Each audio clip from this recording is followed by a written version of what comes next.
प्यारे भाई और बहनों, जब भी हमें कुछ सुनने को मिलता है, कुछ पढ़ने को मिलता है उस भाषा में जो कि हमारी मदर टंग हो, जो हमने बचपन से सीखी हो, तो चीज़ें हमें आसानी से समझ में आनी शुरू हो जाती हैं। मैंने अपनी ज़िंदगी के बहुत से साल, 22 साल पहले भारतवर्ष में गुजारे, और चाहे मैं शुरू से इंग्लिश स्पीकिंग मीडियम आगे स्कूलों में पढ़ता था, लेकिन घर में और आसपास जहाँ रहते थे वहाँ पर हिंदी बोली जाती थी। तो जब हिंदी में बातचीत करो तो ऐसे लगता है जैसे इंसान खुल के बातचीत कर रहा है। और आजकल हम ऐसे टाइम में रह रहे हैं जबकि जहाँ पे इंसान रहता है वहाँ का उसका कुछ ना कुछ असर पड़ना शुरू हो जाता है। लेकिन जब भी हम रूहानियत के रास्ते की ओर कदम बढ़ाते हैं तो हम देखते हैं कि बहुत कुछ जो महापुरुष कह गए हैं वो उन भाषाओं में है जो कि आजकल इतनी पॉपुलर नहीं है। अगर आप के भी धर्म के स्क्रिप्चर्स को पढ़ो तो कोई हिब्रू में है, कोई संस्कृत में है, ऐसी भाषाओं में है जो कि आजकल उसकी समझ बहुत कम लोगों को है, क्योंकि इंसान वैसी भाषाएं पढ़ते नहीं। तो जो भी हमें मिलता है समझने के लिए, पढ़ने के लिए, वो सब उसकी ट्रांसलेशन होती है। और जब भी आप किसी चीज़ को ट्रांसलेट करो तो आप पूरी तरीके से कभी किसी चीज़ को ट्रांसलेट कर ही नहीं सकते, क्योंकि हर एक भाषा में ऐसे लफ्ज़ हैं जो अलग अलग स्थितियों को एक्सप्लेन करते हैं।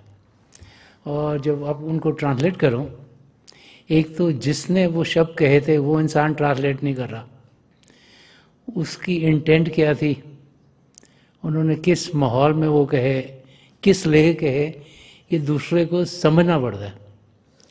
तो वो समझना बहुत मुश्किल है कि जो कह गए हैं उनका सही में मायने क्या था।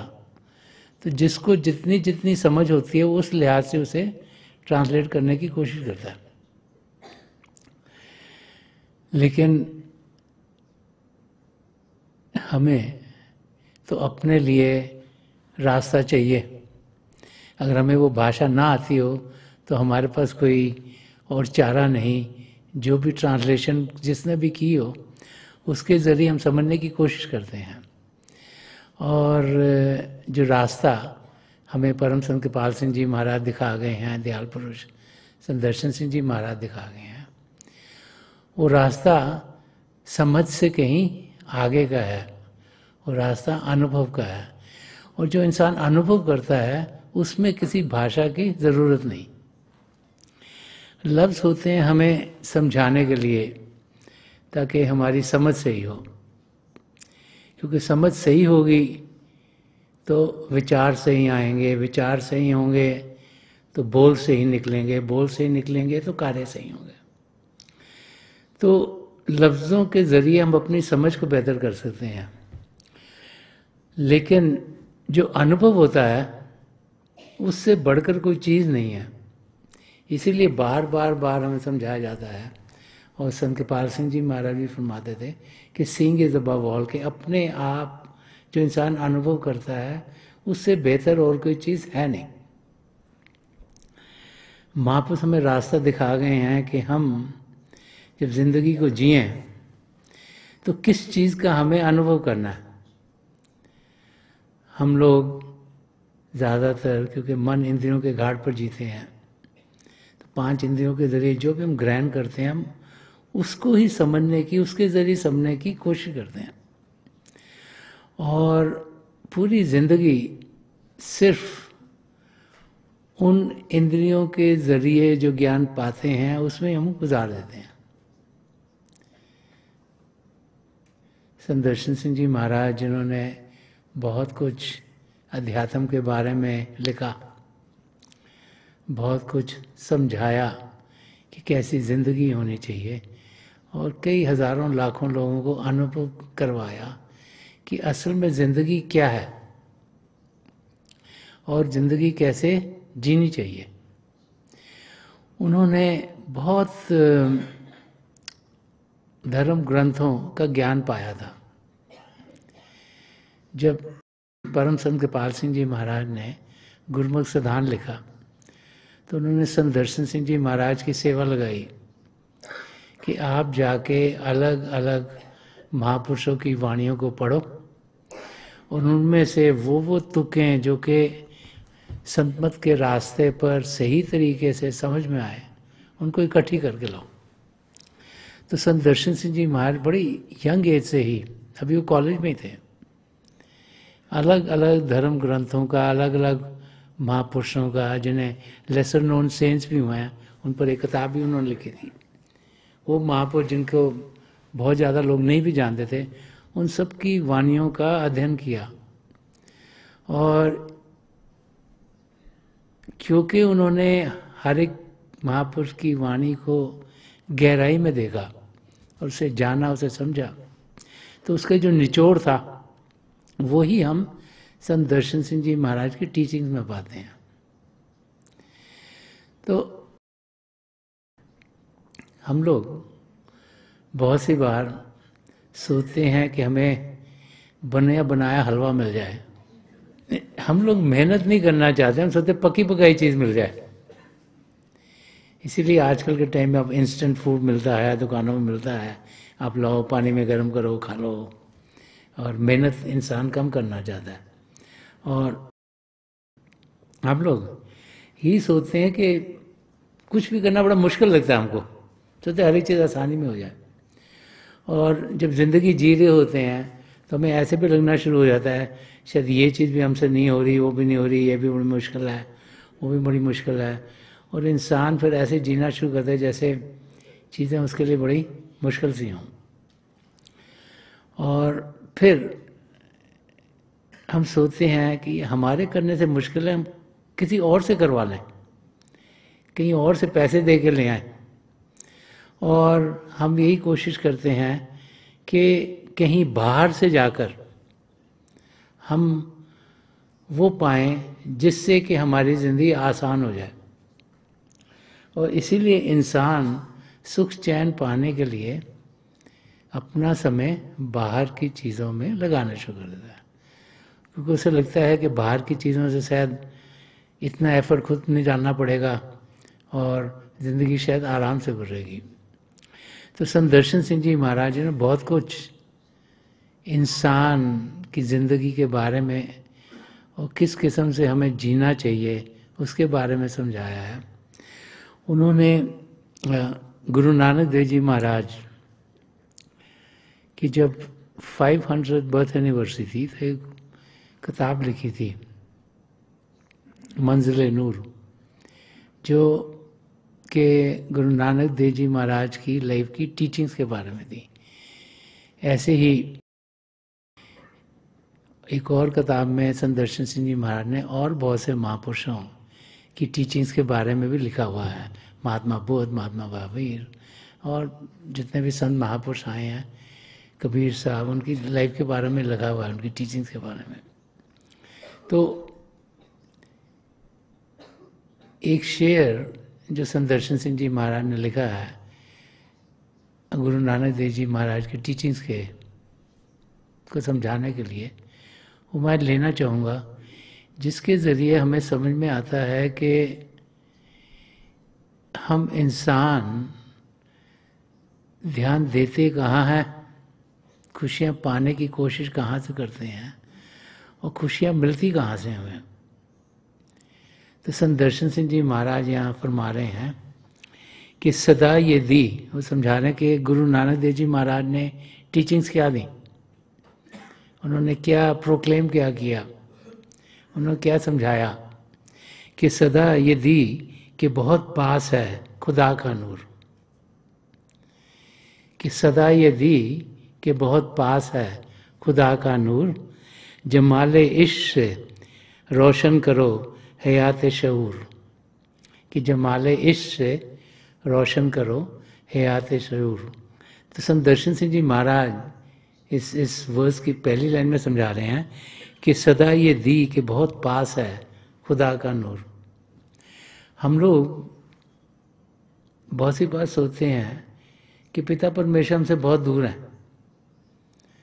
उन्होंने सारी सृष्टि चलानी है, इतनी बड़ी ये सृष्टि है, हम तो एक छोटे से एक यूनिवर्स में यहाँ इस धरती पर जी रहे हैं, लेकिन कितने और यूनिवर्सेस हैं और कितनी और गैलेक्सीज हैं, और ये सब पिता परमेश्वर चला रहे हैं। तो बहुत बिजी होंगे ना, इतनी जल्दी तो काम सारे होते नहीं हैं। और इसलिए बहुत सी बार इंसान सोचना शुरू करता है कि मैं कर रहा हूँ कुछ, शायद मेरे करके कुछ होगा। हम भूल जाते हैं कि अगर पत्ता भी हिलता है तो वो प्रभु की मौज में हिलता है। जो कुछ भी यहाँ होता है प्रभु की रज़ा में होता है।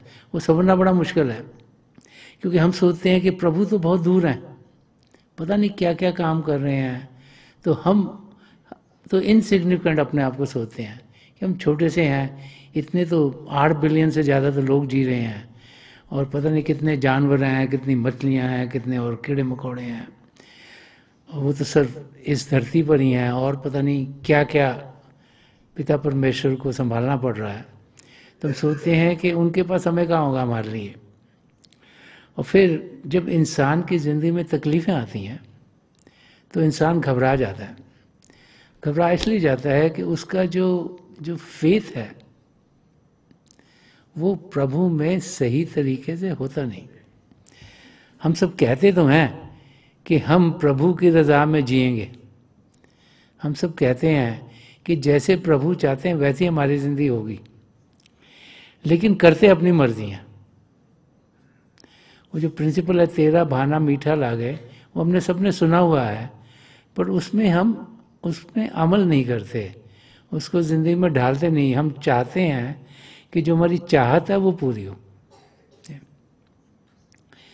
और जब हमारी चाहत पूरी नहीं होती तो हमें लगता है कि चीज़ें खराब हो गई हैं, और जब हमें लगता है कि चीज़ें खराब हो गई हैं तो फिर हम और डिप्रेशन की ओर जाना शुरू होते हैं, और सोचना शुरू होते हैं प्रभु हमसे नाराज़ हैं, हमने पता नहीं क्या गलत कर दिया, हमारा ख्याल नहीं कर रहे, बाकियों की तो ज़िंदगी आराम से चल रही है, सारी मुश्किलें हमारे लैप में आ गई।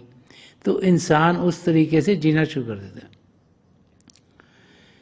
तो संत दर्शन सिंह जी महाराज जबकि वो गुरु नानक देव जी महाराज की टीचिंग्स को समझा रहे हैं, और जितने भी महापुरुष आए हैं उनकी टीचिंग सेम है, समझा रहे हैं कि जब कोई पूर्ण महापुरुष आता है तो हमें क्या समझाते हैं कि सदा ये दी कि बहुत पास है खुदा का नूर। वो फरमा रहे हैं कि उन्होंने समझाया कि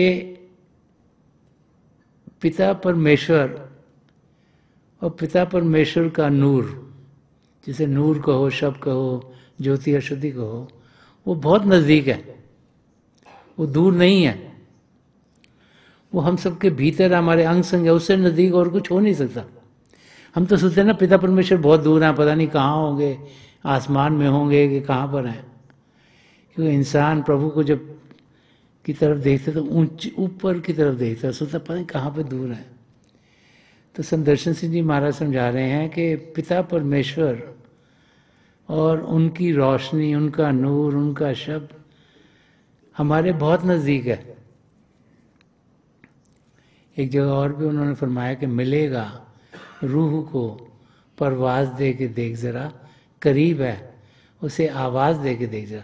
वो फरमा रहे हैं कि आप मत सोचो कि आप पिता परमेश्वर को मिल नहीं सकते, आपको ज़रूर मिलेंगे। करना क्या है कि रूह को उड़ान देनी है, क्योंकि प्रभु तो आपके अंदर हैं। आपको चेतन अवस्था में जाना है। इस समय जब आप मन इंद्रियों के घाट पर जी रहा, अच्छी चेतन अवस्था में आप सोचते हो कि मैं बहुत समझ से ज़िंदगी जी रहा हूँ। जब मैं मन इंद्रियों के घाट से जो सीखता हूँ, जो समझता हूँ, उसके लिहाज से जीऊँगा तो मैं बड़ी सही तरीके से अपनी ज़िंदगी जी रहा हूँ। लेकिन ये ज़िंदगी प्रभु ने हमें खुशी से जीने के लिए दी है। दुख आते हैं बट चले भी जाते हैं, कर्मों के लिहाज से तकलीफ़ें आती हैं पर निकल भी जाती हैं। तो हमें अपनी ज़िंदगी खुशी से जीनी है, एक जगह और संत दर्शन सिंह जी महाराज ने फरमाया है कि करे तलाशे जुनू जुल्मत किरत से कहो, जुनू किरण है, किरण के सिवा कुछ और नहीं। तो फरमा रहे हैं कि हम सब असली मायनों में वो खुशी और आनंद के आलम को पाने की कोशिश करते हैं। लेकिन कैसे करते हैं? दिमाग के जरिए, क्योंकि सारी समझ तो दिमाग के अंदर है, जिसे ब्रेन्स कहा जाता है, जो मेमोरी बैंक्स हमारे वो सब दिमाग में है। तो हम सोचते हैं कि बाहर की दुनिया का ज्ञान दिमाग में के जरिए आया है तो प्रभु की समझ भी वहाँ से आएगी, पर उसको संत दर्शन सिंह जी महाराज ने उस ज्ञान को अंधेरा कहा हुआ है कि वो ज्ञान जो हमें बाहर की दुनिया की जानकारी देता है वो हमें प्रभु से कहीं दूर रख रहा है। कि प्रभु को पाने का जो रास्ता है वो रूह को उड़ान देने का रास्ता है, और वो रास्ता चेतन होने का रास्ता है, जिसमें कि आत्मा की चेतनता हो। हमारी आत्मा इस वक्त मन माया के पर्दों से घिरी हुई है, और जो इंद्रियों के जरिए हम ज्ञान पाते हैं हम सोचते हैं वही असली है, और सारी जिंदगी वैसे ही गुजार देते हैं। तो महापुरुष समझाते हैं कि असलियत शरीर में नहीं, इंद्रियों के जरिए जो हम ज्ञान पाते हैं उसमें नहीं, लेकिन रूह में, आत्मा में है, और उस आत्मा का हमें अनुभव करना है, उस आत्मा को जानना है, पहचानना है। उस आत्मा को हम सब जान और पहचान सकते हैं। परमात्मा में जरूर मिलेगा, क्योंकि परमात्मा हमारे अंदर बैठा है।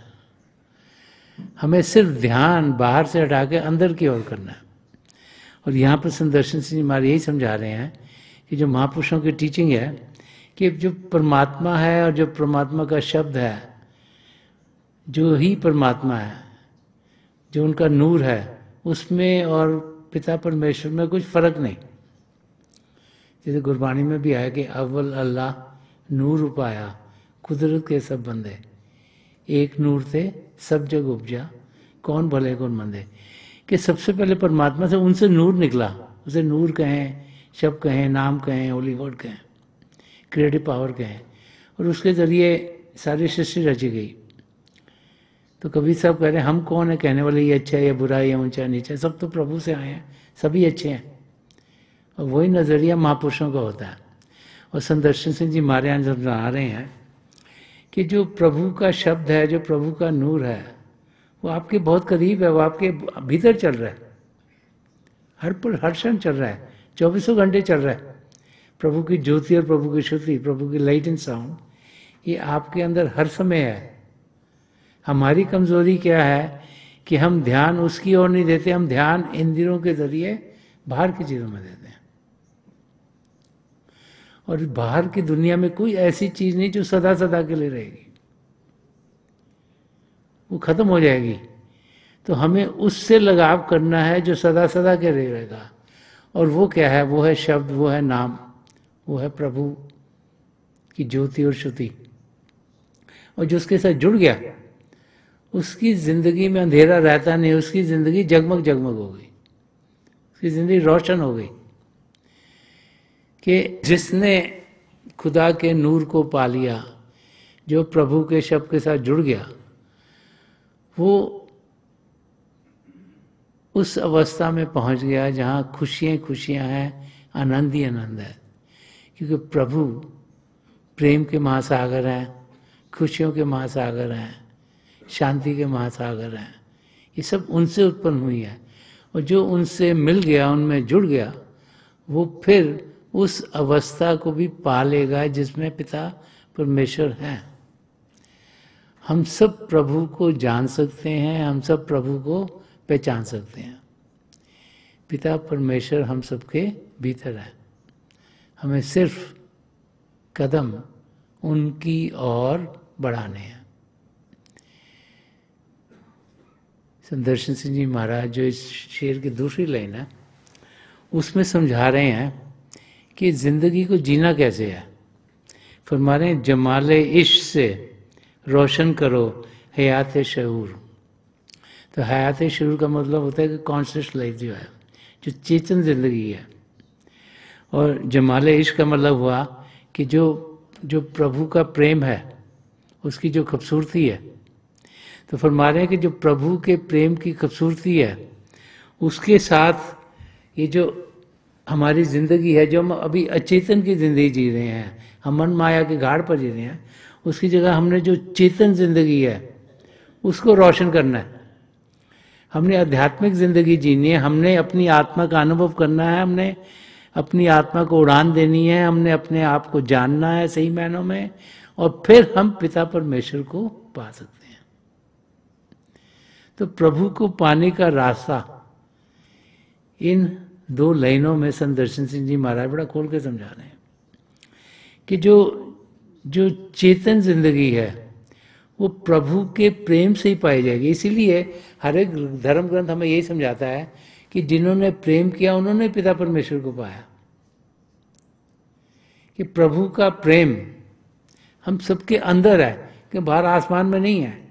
अगर अंदर की दुनिया में झांकेंगे तो उस प्रेम के महासागर में हम डुबकी लगा लेंगे, हमारी रोम रोम में समा जाएगा। और फिर प्रेम सिर्फ हम तक नहीं रहेगा, हमसे औरों को जिनको भी मिलेंगे उन तक जाएगा।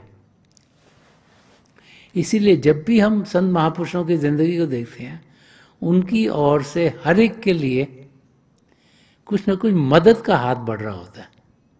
इसलिए कि वो सबसे प्रेम करते हैं, वो चाहते हैं कि हर एक की जिंदगी बेहतर हो, और इसीलिए उनके जरिए मदद औरों तक जाती है। और वो मदद ये नहीं कि किसी को दिखलावे के लिए हो या किसी को बताने के लिए हो। संत कृपाल सिंह जी महाराज तो फरमाया करते थे, when one hand helps the other hand should not know, कि जब एक हाथ से हम किसी को मदद कर रहे हैं तो दूसरे हाथ को भी मालूम नहीं होना चाहिए।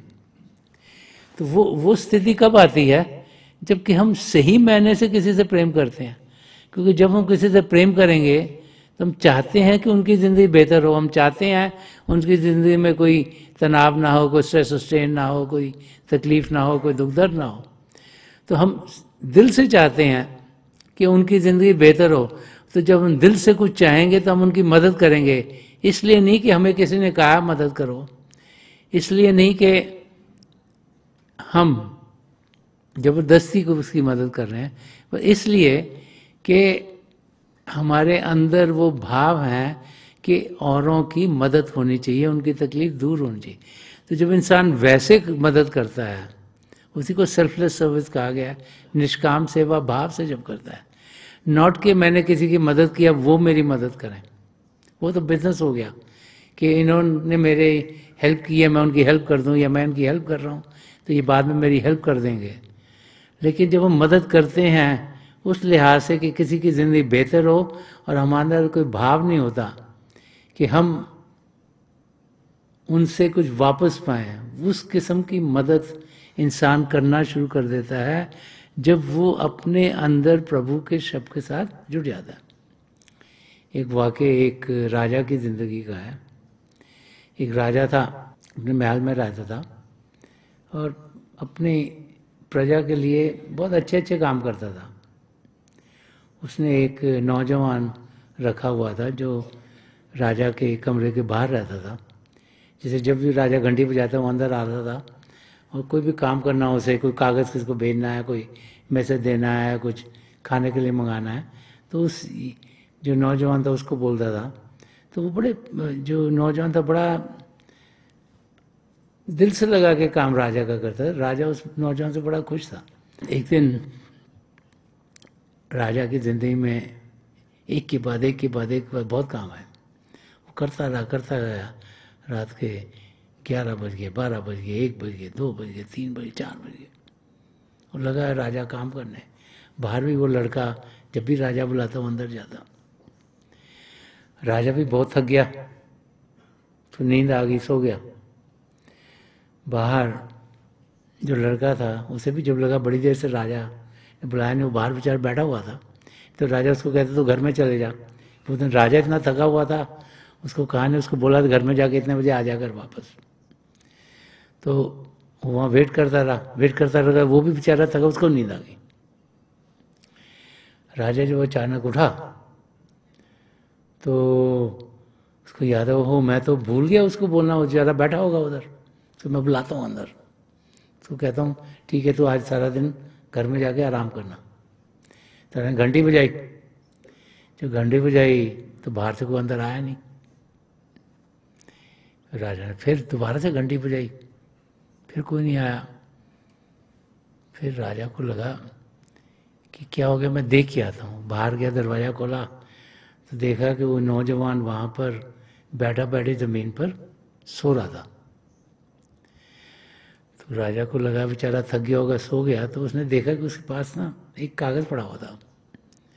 उठाकर राजा ने कागज़ को पढ़ा तो वो चिट्ठी थी उस लड़के को उसकी माँ से। तो उसकी माँ ने लिखा था, बेटा हम तो बड़े खुशकिस्मत है कि हमारे पास तेरे जैसा बेटा है। ये तो वहाँ राजा के पैलेस में काम करता है, और जो तूने पैसे अब पिछले हफ्ते भेजे थे उस करके हम खाना खा सके, और जो तेरी बहन है उसके लिए कपड़े खरीद सके। तो हम तेरे से बड़े खुश हैं, और तू ना दिल लगा के राजा के लिए काम करा कर, और जब भी राजा चाहे तो जो कुछ भी हो तो राजा के जो भी काम वो करवाते हैं अच्छी तरह से करा कर। तब जो राजा ने वो पढ़ा तो उसको लगा इसकी फैमिली तो बहुत गरीब होगी। तो राजा अंदर गया, अपनी तिजोरी से उसने 10 सोने के कॉइन निकाले, उसी चिट्ठी में रैप करके उस लड़के की जेब में डाल दिए। और जब जेब में डाल दिए तो राजा वहाँ खड़ा खड़ा उसने बोला, उसका नौजवान का नाम लेके, कि बेटा तुम सो रहे हो। तो जब वो लड़के ने सुना तो वो उड़ गया एकदम। उन्हें अपनी आंखें मली, देखा राजा वहाँ पे खड़ा हुआ है। तो राजा ने कहा नहीं नहीं मेरे को तो पता है तू थक गया होगा, तो कोई फिक्र की बात नहीं। तो लड़का एकदम घबराया सा हुआ था। उन्होंने कहा नहीं नहीं मैं तो बड़ी देर से यहाँ बैठा हुआ था, क्योंकि मैं वेट कर रहा था आप मुझे कब कहोगे कि मैं घर जाऊँ, तो लगता है कि मुझे नींद आ गई। तो जैसे कर रहा था तो उसका हाथ जेब में गया, तो उसने देखा कि जेब में कुछ पड़ा हुआ है। जब हाथ लगा तो सोने के कॉइन्स हैं। तो उसको लगा कि शायद मेरी जेब में किसी ने सोने के कॉइन डाल दिए, कि मेरे को कोई पकड़वा रहा है कि मैंने चोरी कर ली है। बड़ा घबरा गया। तो एकदम से कॉइन निकाल कर उसने राजा को दिखाए कि मैंने ये चोरी नहीं करे हैं, ये तो पता नहीं किसने मेरे यहाँ रख दी है। तो राजा ने कहा फिक्र मत करो, मुझे पता तू बहुत ऑनेस्ट है। तो राजा ने उसको बताया नहीं मैंने डाले हैं।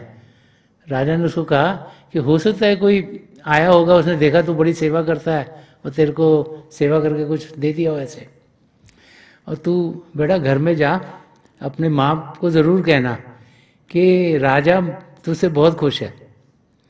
और राजा ने उसको उस दिन की छुट्टी दे के भेज दिया। अब राजा उसको बोल सकता था नहीं नहीं ये मैंने तेरे को मदद करने के लिए, पर राजा ने उसको नहीं बताया। और राजा को समझ में आ गया कि ये लड़का बड़े दिल से मेरी सेवा कर रहा है। और राजा को जब लगा कि इसकी फैमिली बहुत गरीब है, उनको मदद चाहिए, तो राजा ने खुद ब खुद उनकी मदद कर दी। अब जब दिल से इंसान करता है उसको दिखाना नहीं पड़ता, उसको बताना नहीं पड़ता। और वो तब होता है कि जब अंदर से हमें ये समझ में आ जाए कि जो हमारे सामने वाला इंसान है वो भी हमसे अलग नहीं, हम जैसे ही है, तो उसकी तकलीफ हम दूर करना चाहते हैं। तो जब हम प्रभु की ज्योति के साथ जुड़ते हैं, जब प्रभु के शब्द के साथ जुड़ते हैं, तो जब अंदर में हम प्रभु के ये दो रूपों का अनुभव करते हैं, तो हमें ये अंदर से यकीन होना शुरू हो जाता है कि अगर हम प्रभु के शब्द के साथ जुड़ सकते हैं, हम प्रभु की ज्योति के दर्शन कर पाते हैं, तो और भी कर पाते हैं। और फिर हमसे औरों तक प्यार खुद ब खुद बढ़ना शुरू हो जाता है।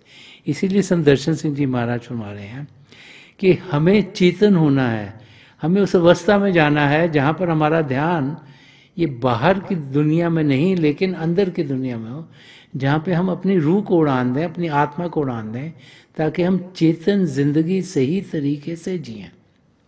फरमा रहे कि जमाले इश्क रोशन करो हयात शऊर। तो समझा रहे हैं कि जो तुम्हारी जिंदगी है, एक चेतन जिंदगी हमें मिली है, हम एक आत्मा है, उसको हमने जानना, उसको पहचानना है।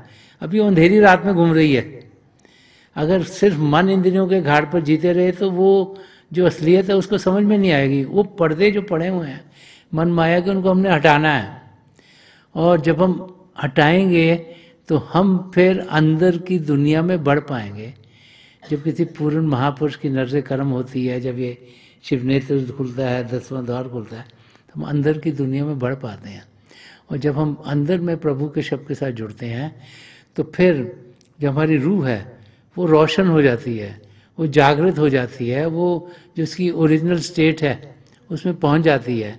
और फिर हमारे अंदर हर एक के लिए, जिससे भी हम मिलते हैं उसके लिए प्यार जागृत हो जाता है। और हमारी जिंदगी खुद तो बेहतर होगी, लेकिन जिसके अंग संग हम रहते हैं उन सब की जिंदगी भी दिन ब दिन बेहतर और बेहतर होती चल जाती है। तो यही संत मत का रास्ता है कि हम अपने आप को जाने और पिता परमेश्वर को पाएं। और बार बार बार जब भी हम महापुरुषों की वाणी को पढ़ते हैं वो हमें यही समझाते हैं, ये ज़िंदगी हमें दी इसलिए गई है कि हम अपनी मंजिल तक पहुंच पाएं। ये ज़िंदगी हमें मिली इसलिए है ताकि हम 84 लाख जीवार्जुन से छुटकारा पाएं। ये ज़िंदगी मिली इसलिए है कि हमारी आत्मा का मिलाप परमात्मा में हो सके। और उसके लिए हमने अभ्यास करना है, उसके लिए मेहनत करनी है। वो पका पकाया बना बनाया खाना नहीं मिलता, वो पकाना पड़ता है, खाना पड़ता है, मेहनत करनी पड़ती है, तभी सही तरीके से हम अपनी मंजिल को पा सकेंगे। और जो जो काम करना है वो अभ्यास है। वो उसे मेडिटेशन कहें, उसे शब्द के साथ जुड़ना कहें, उसे भजन सिमरन कहें, वो रास्ता एक ही है जिसमें शरीर शांत हो और मन शांत हो, ताकि जो अंदर में प्रभु के ज्योत है उसके हम दर्शन कर पाएँ। प्रभु के शब्द के साथ जुड़ते हुए हम अपने सदगुरु की मदद के साथ अंदर की दुनिया में बढ़ें और हमारी तरक्की पिता परमेश्वर की ओर बहुत ही जल्दी जल्दी होती चल जाए। तो थोड़ी देर के लिए हम सब अभ्यास के लिए बैठ जाएं। आप जहाँ भी बैठे आराम से बैठिएगा, अपनी आंखें बंद कर लीजिएगा। ये जो आंखों के डेले आई बॉल्स है आपकी आंखों के सामने, सीधे सामने होने चाहिए, जैसे 8-10 इंच आपके सामने हो। आंखें बंद करते ही वो भाई बहन जिन्हें नाम की देन मिली है आप सिमरन कीजिएगा। जो भाई बहन यहाँ नए हैं आप पिता परमेश्वर के किसी भी जाति नाम का जाप कीजिएगा। जाप मन ही मन करना है, ऊंचा नहीं दोहराना। मेरी प्रभु के चरण कमलों में और जो पिछली सेंचुरी के महापुरुष हुए हैं, हजूर बाबा सावन सिंह जी महाराज, परम संत कृपाल सिंह जी महाराज और दयाल प्रसन्न दर्शन सिंह जी महाराज के चरण कमलों में यही प्रार्थना है कि जो जो हम सबके लिए बेहतर हो ये महापुरुष हमें दें, हमें सबके साथ जोड़ें और हमारे भीतर प्रभु की ज्योत के हमें दर्शन करवाएं। थोड़ी देर में मैं आपको इस बैठक से उठाऊंगा और मेरी शुभकामनाएं आप सबके साथ हैं।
छोड़ दीजिए जी, प्लीज लीव ऑफ।